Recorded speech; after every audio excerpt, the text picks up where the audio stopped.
never give up. I never give up. I never give up. Hi guys, welcome back to My Steps to Sobriety, my show on YouTube and as a podcast with me, your host, Stefan Neff. Another fantastic day for an interview. And today I've got Dr. James Smith with me. James is a man who has gone through his own trials and tribulations, a former lawyer, gambler, inmate, pastor, a man who has reinvented himself quite a bit and who, like me, believes in extreme ownership. And that is a fantastic topic to talk about. We can all create so much when we actually deal with the real root causes of what has been happening to us, and often that root cause is ourselves. So now, James, thank you so much for coming onto my show. I'm looking forward to hearing your take on extreme ownership. I just think in order to get to where one needs to get, and that's very important because I am just a typical individual, but many years ago, back in 1981, I did something that I should not have done. I was a lawyer, gambler, and I ended up committing a crime. For most people, that would have been the end of feeling as if they have just totally lost it, can't get any further. But I remember my mom telling me, she said, son, you've gotten out. And I spent 5 years. And she said, you've gotten out. Now you can go and lie in a ditch if you want to. You can go and rub your head in the sand if you want to.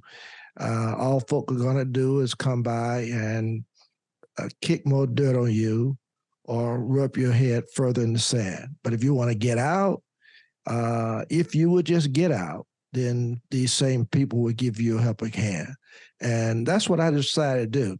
So I wasn't going to stay in a ditch. I was going to confront the source. You know, look, I messed up. I realized I messed up. What I did, I shouldn't have done it. But I also knew that in order for me to get to where I need to go, I would have to just confront it. So I did that. And as a result of doing that, I just decided to, look, this can't be the end of my life. So I went back to school. I went to seminary. I got my Master of Divinity degree. I got my Doctor of Ministry degree. I became a pastor. I just retired 2 months short of 33 years from the same church. And obviously I started a podcast about 6 months before I retired because I wanted to continue my ministry of encouraging, inspiring, and transforming. And so that's what I did. And so I tell everybody, including my congregation, that, maybe everybody, we know that we all sin and come short of the glory of God. I just did something that was awful. Shouldn't have done it, but I asked for forgiveness, and I felt forgiven. I didn't keep taking it with me, but it's something that you don't really forget, and you just deal with it. So I don't mind. I share my story. I do inspirational speaking. I do, my podcast. I share my story, and I did it even with my congregation, because I want them to know that even if you mess up, that doesn't mean your life is totally over. Is that all you have to do is confront it, accept it, and move forward. And there's another chance that we always have. Well, okay. It sounds so easy, isn't it? It sounds so easy. But there are so many factors impacting us. To start with, your journey with Jesus Christ, were you always a believer? Were you, even when you were a lawyer, were you practicing religion? Yeah, let me put it to you this way. My mom was a dedicated and committed Christian. So I've always been in church. I've always been a believer. Uh, the I think the question would be, was I a dedicated and committed believer? If can I put I don't know if that's a good way to put it. I hear you. I hear you. Okay, and so but when this happened to me, and they ordered me to go to Dorothea Dix Miller Hospital for a 6-week observation, it's when I came to grips with my faith, and it's when that kicked in. And as a result of my faith kicking in and me catching hold of it is when I began a new outlook. And that's what really took me through and, of course, transformed my whole life. So when I went in, to be upfront, I had no illusion about whether I was going to get some time. I knew that. All I wanted to do was get it over with and start my life all over again, because I knew that I was going to do it. My faith told me I was going to do it. Nothing was going to stop me from doing it, and that's what I did. Brilliant. We all stuff up in our lives. We all have got our weaknesses. No two ways around it. So I so much commend you on being so open about your own journey. Having said that, I can see an easy escape waiting for you there, because here you are religious. There's the internal battle between God and the devil. The devil made me do it. I have been possessed by some dark forces that made me do it. Was that ever something that came out of your mouth, or was that maybe a voice in your head? No, I never said the devil made me do it. Okay. I did it. I don't believe the devil made me do what I did. I was a gambler. And at a time, I thought I was a compulsive gambler. All right. And in my first book, that's what I kind of talked about. I talked about the fact that I thought I did what I did because of my gambling, and it had gotten a hold of me. I lost everything I had, and it was the reason I did what I did. But during COVID, during this 3 years we went through COVID, I wrote another book, and it was a book on self-evaluation. And I really dealt deep within myself. And I concluded that I didn't commit this crime, and the crime was robbing the bank. I didn't commit this crime because of my gambling. And the reason I'm saying this now, this is something important for you to hear, because I contacted Gambling Anonymous, which is a group in a town that's next to Durham where I live, because I wanted to come over and talk to the guys, because I thought I would have something that I could really say and share with them. And the director asked me if I was still a compulsive gambler. I said, no, I don't gamble at all. I don't have a desire for it. I said, no, I'm not. And he said, I thought you said you were a compulsive gambler.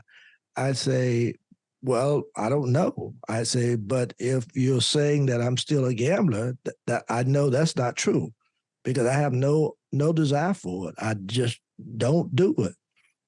And so in my second book, I came to the conclusion that it wasn't my gambling. It was my being afraid to fail. Now, that's a powerful statement. Being afraid to fail. I have, so when I first started practicing law, I was the only African-American lawyer practicing in my home state, in my hometown. I was also the youngest African-American lawyer practicing in the state of North Carolina. This make you look cocky, it makes you think you got it all, you're under control. I was known as being a very good lawyer. I mean, people will tell you that, even in the state of North Carolina now. As a matter of fact, up until COVID, the bar even brought me on to do continual legal education. I was one of 2 lawyers in the whole state of North Carolina, one other white lawyer and myself, who had been convicted of a felony that they allowed to teach continuing legal education. I did it for 11 years, but I did all of this because the bar knew me. I was well known. I messed up, and so what I concluded in my last book was that I did what I did because I didn't want to fail. I was afraid of it, and I thought I could recoup. I had lost all my money. I had lost, all the property that I had accumulated. Me and my wife had separated for 5 years. Wow. I had gone downhill. And I thought that was my only way out. And so I did something crazy. That was it. Pure and simple. Analyze it in the way you want to. Wow. Brilliant. Because I mean, I was resentful towards a lot of outside forces, one particular institution, a lot of people. And in all fairness, there were a lot of not so nice things happening to me. Having said that, I mean, the way I then dealt with it by drinking far too much was just stupid. But my mind tried to protect me from that fact. So for me to practice extreme ownership nowadays is, that was a long journey for me to get to that point. When did that become apparent to you in your journey? Well, as I said, it didn't up until about the year when COVID came in, when I sat back and started thinking through everything that had happened. Because all the time before, I was thinking that maybe I was a compulsive gambler, but I also knew that I had no compulsion to gamble. I had no urge to do it. All the stuff that I was once doing, it was over. My drinking, I used to, take a drink. I never smoked, but I had no urge to do it. And so I had no urge to gamble. So I had to step back and really do what I call a self-evaluation. And that's what I called the book, my second edition, self-evaluation. And it was during that time that I came to the conclusion that, no, I was not a compulsive gambler, but I was really afraid to fail. It's like I had been on top of the mountain and having lost everything, all I could see and visualize when folks saying, this used to be this great lawyer and look what at him now, and I couldn't go there. So I thought I could recoup, pay off all my bills that I lost as a result of my gambling, take care of everything, and I could come back and do what I was doing before. It doesn't happen that way now, and I know it doesn't happen that way, but that's what I was thinking at the time. Oh, that's brilliant. But it only shows that the constructs that we put into our head, the kind of quick, easy fixes that we want to have, they are prevalent, and it doesn't matter in which decade you're living. They just come in various versions and various forms. And nowadays, the instant gratification is worse than ever with the pressure of social media and the availabilities to younger people. So we see it. I see it every single day. But in your case, it was just, wow, it came out such a such a huge, such a huge hit. What was the support like that you had? I mean, you said you lost it all. Your relationship broke down. You ended up in jail.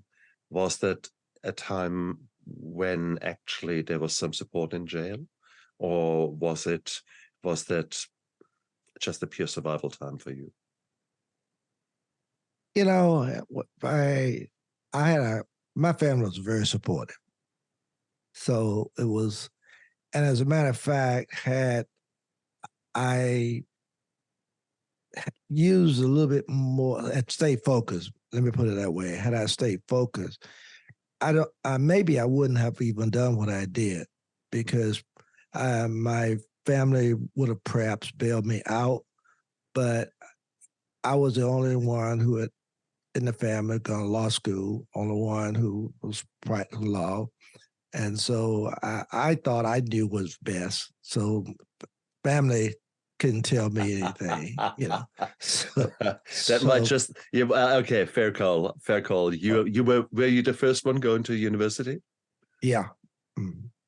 Same here. Same here. Yeah. I come from the wrong side of the tracks.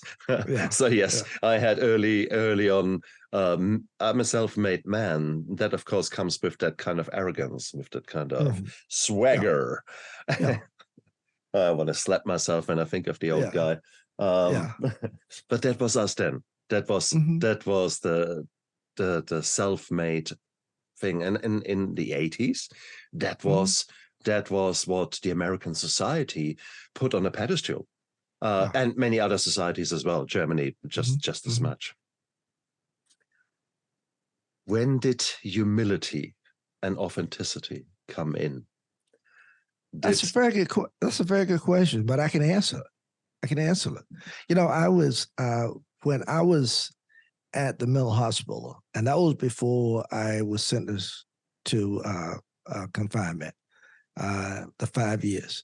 Well, I was sentenced to 15 years, but at the time you only had to serve 5, 1/3 of your time, if you maintain good behavior or whatever. So 5 years is what I did.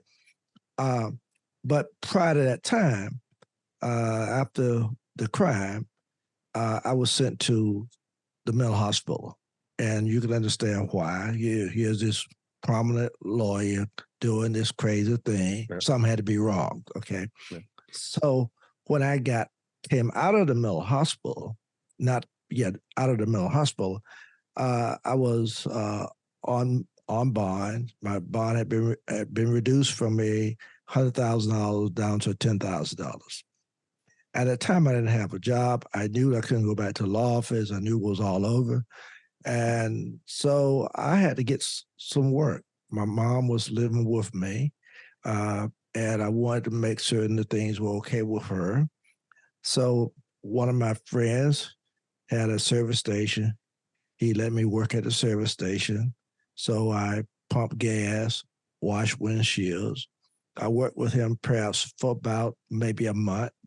Now, mind you, I'm out on bond from actually about August all the way up to January. And then I go to work for another gentleman in the town who owned a supermarket. And I stood behind the cashier, bagging groceries, and walking groceries out to the car with former clients, friends, family.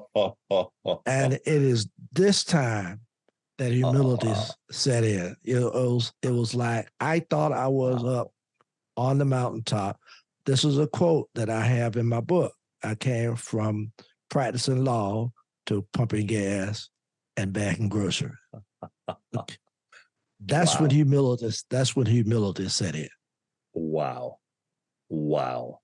Oh, wow. It's hard for me to imagine it. I'm an anesthetist, a lot of people love my work because I like to be nice to people, and I think I'm good in what I'm doing. But to come from that status, from that that job satisfaction, so to speak, because you don't become a good lawyer without actually getting a lot out of it.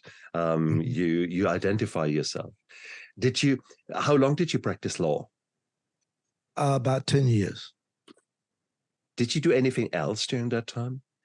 I mean, in my No. younger years, I was only focused on my job. I was only focused on what I was doing. Who are you, Stefan? Oh, well, I'm a pain physician. I'm an anesthetist. No, who are you? And I told you, I'm a pain physician. So, Yeah. What about you? That was me.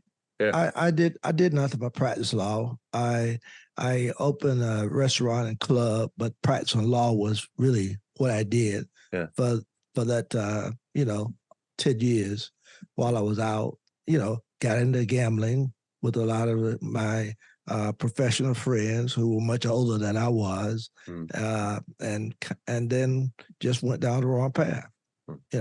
I say lots of times that I did say focus, but that was part of what happened. What did the gambling give you? I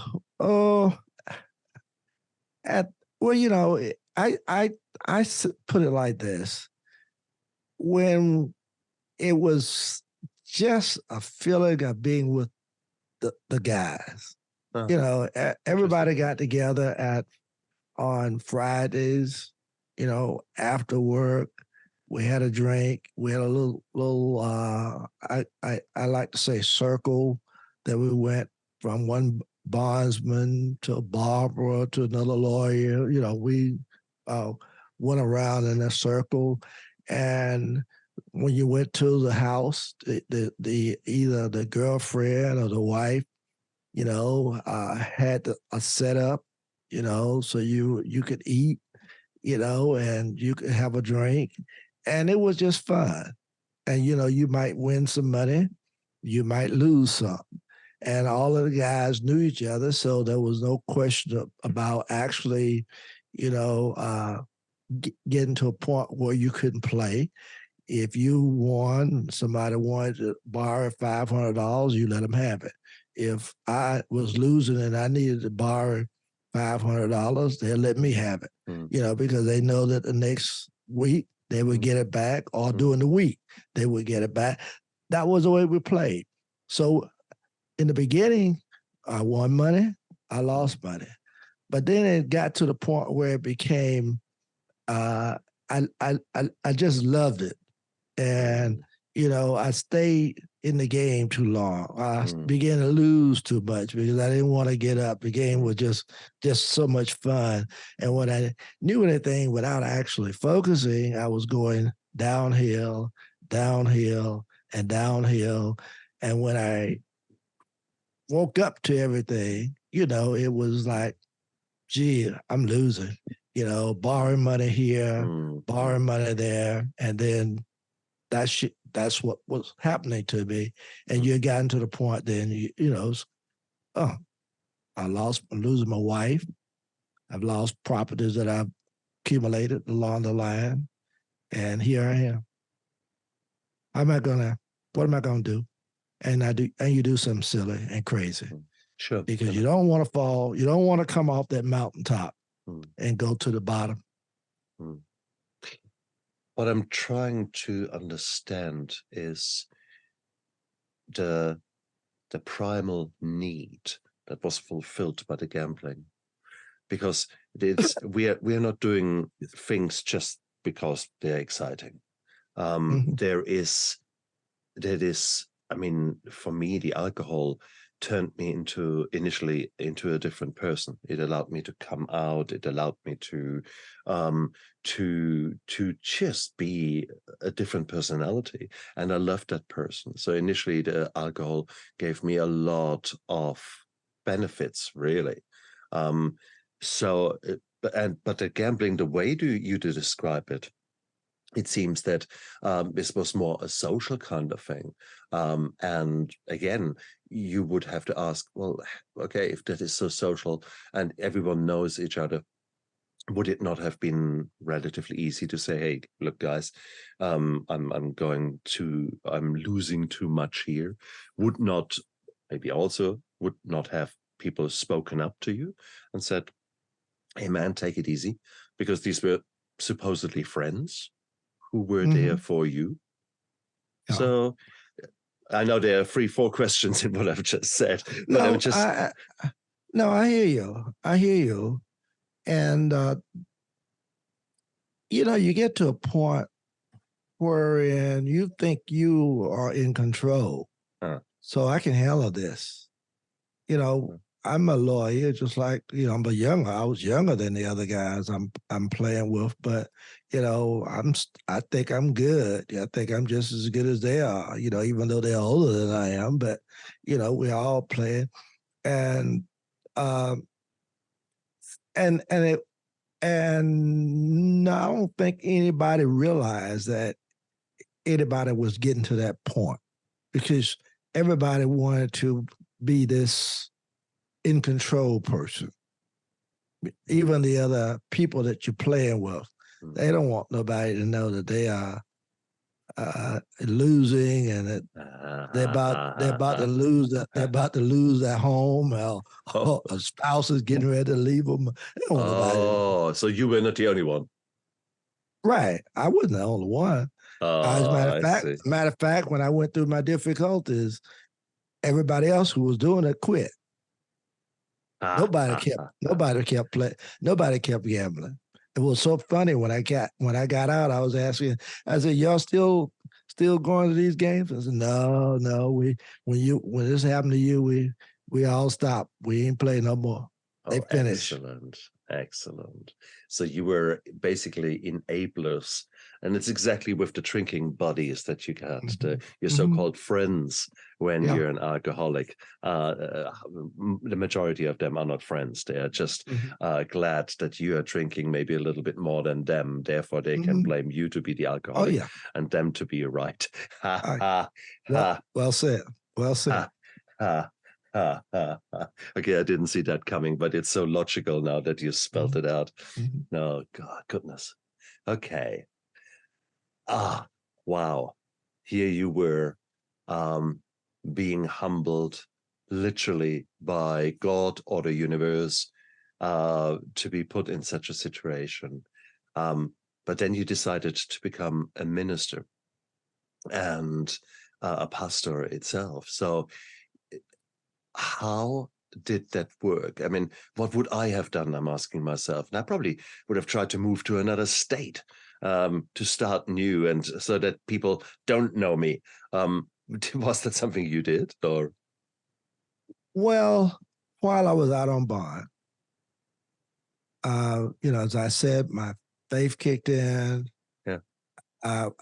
People around me, my mom was very committed, dedicated. They talked to me. People from churches came, prayed with me. And at this time, I began to actually feel the call that, look, my life was going to be different, that I wasn't going to continue to be the person that I was. And so I accepted the call while I was out on bond. I hadn't even gone in. I went and talked to my pastor, and I told him that how I was feeling, and I said to him that I really don't want to.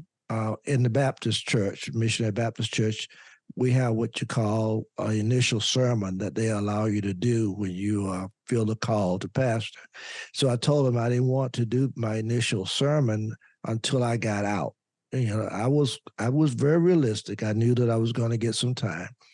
And I said, and he said to me, he said, well, I know how you feel, but if you really feel that you've been called, why don't you go ahead on and do your initial sermon? There may be something that the Lord wants you to do while you're confined. And so he convinced me to do it. I did it on the first Sunday in January, my initial sermon to a packed church, my home church, to a packed church. That Monday, I went to court and I got 15-year sentence. The following Monday, But he was correct. When I got in prison, I got one of the better jobs. I worked in the adult education building. I worked in the chaplain's office. As a matter of fact, if you would check the records right today in Ashland, Kentucky, they will probably tell you that I was the only inmate there that got the chance to leave the prison by himself. I left, went on 2 furloughs.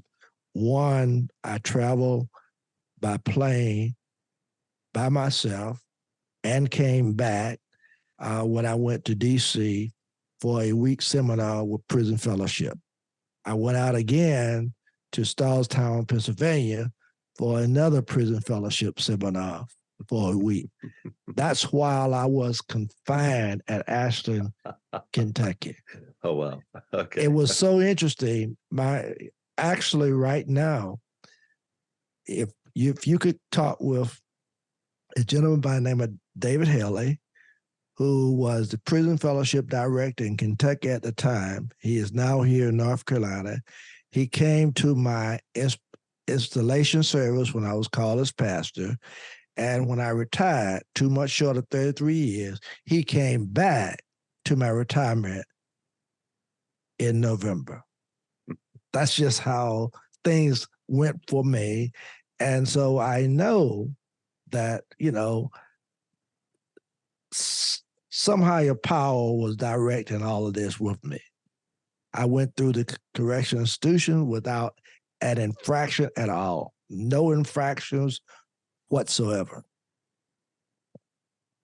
My record would speak for itself. Having said that, as a lawyer, you might have actually, did you help some of the inmates actually to get to where they are? In other words, were you responsible for someone to be incarcerated? And was that a potential risk for you? Or was your law practice different? Not in federal prison. And I didn't have that problem because I don't remember representing anybody that had federal charges. I did some federal work, but most of it was bankruptcy when I did that. Most of the defendants that I represented was state. So, but I wouldn't have felt. Be honest with you, I wouldn't have felt any risks. You'd be surprised. Inmates are totally different when it comes to the lawyers, or they are more hostile toward the prosecution. Okay. Yeah, if you understand what I'm saying. Yeah. So I wouldn't have felt. I don't think I would have felt or had any pressure from that standpoint. Yeah. Good. So that was lucky. Did your relationship with God change, or did your relationship with yourself change? I think I know the answer already of that. But having said that, what was your relationship with God? You said you found God in that at what journey. time? Well, you said. I found it. I've always known him, so I don't want to make it sound as if I didn't know him. Always knew the Lord. I was always in church. As I said earlier, I just had not allowed the faith to kick in, or I had not become dedicated and committed in my Christian faith. But after this happened, I became more committed and more dedicated in my faith and walk with my Christianity. Wow. What happened for you to start writing? It is one thing for you to stand up in a more or less familial kind of setting and speak honestly about the mistakes you have made and the growth that those mistakes allowed you to undergo. It is a complete different thing to actually go on stage or go on books to actually put it in writing, something often happens as a catalyst. What was that? Well, when I start writing, at first it had nothing to do with writing a book. I began writing more for therapy when I was confined. So I started just writing about what happened, how it happened, talked about my life, growing up, going through college, my law practice, my gambling, all of that. I just started writing it. It was just kind of a therapy, How did I get into this situation? How did I get here? So that's the way I started writing it. And when I knew anything, I had basically, 200, 300 page manuscript that I had not even thought about anything else about it in terms of a book. But when I got out, I bought it out, and a couple of friends, family people saw it, and they started talking to me and said, you need to put this in a book form. And that's what brought the book about. So I kind of, try to get it more in edited form to get it so it would be a book form. That's how that book, my first book, which is entitled Deal by Me, A Golden Opportunity Blown. Now, I tell people, this is in a book, they wonder why you named it Deal by Me. That came about from my gambling. It was like, you don't want your next hand, and so you just say, deal by me. So that's what that was. And so it means deal by me with everything. I don't want it anymore. And so it was entitled Deal by Me, A Golden Opportunity Blown. And the Golden Opportunity Blown subtopic was as a result of blowing my law practice. Okay. That was the first book. And the second book was the second edition, which was intentionally written. That was when COVID came. I couldn't go to the church, was at the house, wasn't doing anything.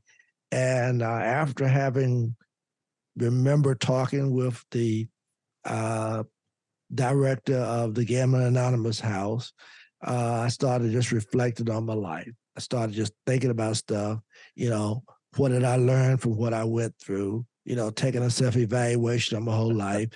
And that was the book that I wrote, and I entitled that A Deal by Me, second edition, a self-evaluation. That's how they came about. When you listen to people who had near-death experiences, and when one of the common themes that comes out in such interviews is that they come to a state somewhere where they meet beings somewhere, or a being. But one of the questions often that they are asked in this state is, what have you learned? And when you just said that, what made you write your second book, I had to reflect on that. And I thought, maybe this is our purpose. This is indeed the why that some of us are put on this earth, to mess up, and mess up sometimes in spectacular ways.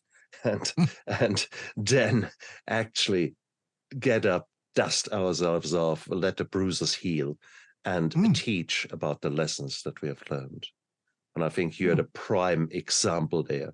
What have you learned? I think this is such a powerful question that I think every one of us needs to answer in a quiet moment. That is beautiful. Wow. Goodness. If you had the chance to go back in a time machine to your younger gambling self, which message would you send back? What message would I send? To my younger version. Oh, to my younger version? stay focused. You were just, very focused on the gambling. Yeah. But I would stay focused on my profession, where I was, and to, just not get into things that you think or may take you down. It was, I don't know. I have one area in my book where I talk about play with fire and you will get burned. I talk about if something is consuming you, step back from it. That was kind of when I was into the gambling, So there are some things that I think I would say and that I've learned from what I went through that I think would help me if I were in that situation again. Hopefully, I would be feeling the same way. But that's hard to say because you just don't know. But if I could take what I know now and put it back to 40, 50 years back, it would be different. No question about it. I would, not get involved with some of the things that I would do. But fair call. Yeah, but I just don't know. Would you, if I gave you the power to change the past, would you? Oh yeah, no question about that. Interesting. If I had the power to change the past, I would. So there's regret there. Although you would not be the person that you are now. I know all those insights. I understand. I understand that, and I put it this way. I think I've told people this. I would not want to have gone through what I went through to get to where I am, but where I am, I'm grateful for because it has made me who I am. Correct. I was a selfish person. All the gift of living intentionally now was something that I had never appreciated. I needed to go through the darkness to appreciate the light, to seek the light, and nowadays maybe to be the light in the lives of others. So without my traumas and my wrong decisions and wrong choices, I would not be that person. And would I like to repeat all that? Hell no. You're quite right. I go with that. Would I be willing to change the past? I don't think I would. In my case, but that is an answer that each and every one of us needs to answer. So that's interesting. You are the first guest ever who said, yes, I would go back and I would change it. You're the first guest. So congratulations. But again, there is an honesty there. Having said that, it's maybe quite good that we don't get this opportunity because we get the hand that we have to play. There are no second chances in the sense of no repetitions. There are no test runs. Life is real right now, and no question. You better make the most out of it. Wow. One of the things I have in my book, one of the primary things I have is I say you only have one shot, so don't miss. Or, well, there you could also say sometimes you win, sometimes you learn. So if you miss, that is okay. Give it your fullest, I would say, and enjoy the moment whilst you're doing it, because you don't know if there's another moment. That's a good point. We both have seen too many lives where people worked and did focus on the future, and then suddenly cancer came or COVID came or a a car ran over a stop sign and then over you, and that was the end of your dreams. So therefore, I think if we can just be honest and open about who we have become as a result of those things that we had to go through, sometimes by choice, sometimes not by choice, and then teach others or show others that there is a life beyond failure, that there's a life beyond having made wrong decisions, that there is a life beyond belief systems that maybe no longer suit you. And I think that is so powerful. That is the power that you have got. James, you are going out there to actually to change the world. And that is a power that has grown in you. And my guess is that's virtually impossible for you to not give an interview, to not share your beliefs, the power of living now. And that is so beautiful. And I mean, you're a great man. You're a great man for coming onto my show, for going out there, and for making this world a better place. And for that, I thank you. Our world clearly needs it. I know two ways around that. James, if people want to know more about you, where can they get to know you? Where can they find you? Where can they find your books? Well, two places. They can go to my website, which is www.dealbyme.com. Dealbyme.com. That's my website. They can find my books there. I have a T-shirt. I don't know if you see this T-shirt, Deal by Me. Oh, nice one. Encouraging, inspiring, transforming. They can get a T-shirt.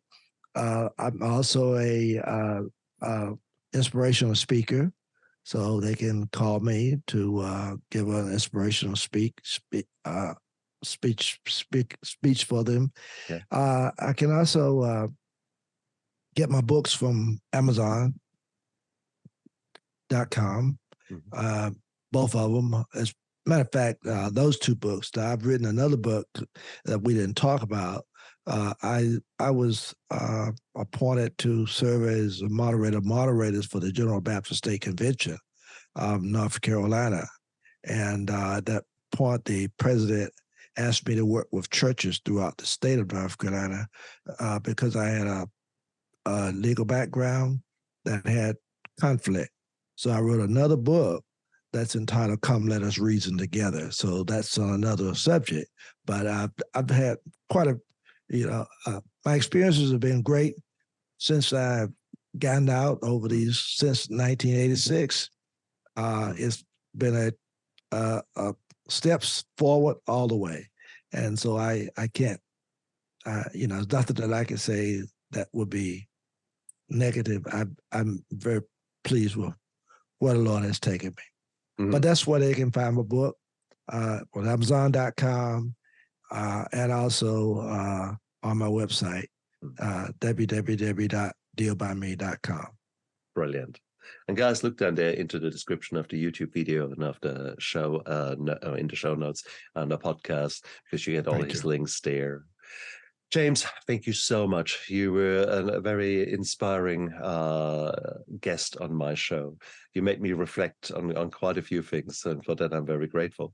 It is I adore those of us who have seen the light, and with that I don't mean Jesus Christ, but the light of actually taking extreme ownership of taking it to heart and actually taking ownership of our own behavior. And once we can do that, we also get the power of actually just taking away the guilt and the shame, putting that to the side, actually dealing with things, making amends to maybe people that we have harmed, and start to live a life that is maybe nicer and is suiting you better, suiting your environment better, maybe creating new connections, new relationships, that make you grow. That's beautiful. That's we all have that power, but it starts with taking ownership, and you are a prime example for that. So thank you so much for sharing your story with me. Thank you. Thank you so much. And you guys out there, look after yourself and live with passion. Appreciate it. Thank you. Bye-bye. I never give up. I never give up. I never give up. Turn